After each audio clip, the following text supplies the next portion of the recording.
మొదటి శ్లోకం చూద్దాం. భీష్మః శాంతనవో వీరః సత్యవాది జితేంద్రియః అభిరభిరవాప్నోతు పుత్ర పౌత్రోచితం క్రియాం. ఇప్పుడు చేతిలోకి నీటిని 3 సార్లు తీసుకొని భీష్మాయ నమః ఇదమర్ఘ్యం, భీష్మాయ నమః ఇదమర్ఘ్యం, భీష్మాయ నమః ఇదమర్ఘ్యం అని 3 సార్లు తర్పణాలు వదలాలి. ఇప్పుడు రెండో శ్లోకం. వయాగ్రపద గోత్రాయ సాంకృత్య ప్రవరాయ చ అపుత్రాయ దదామ్యేతత్ జలం భీష్మాయ వర్మణే. మళ్ళీ నీళ్లను చేతిలోకి తీసుకొని 3 సార్లు వదులుతూ భీష్మాయ నమః ఇదమర్ఘ్యం అని మళ్ళీ చెప్పాల్సి ఉంటుంది.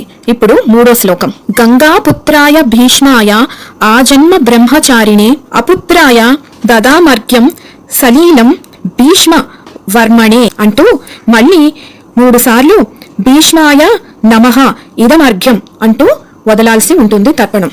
ఇప్పుడు భీష్మ పితామహునికి అర్ఘ్యం వదులుతున్నాం. ఇది 4వ శ్లోకం.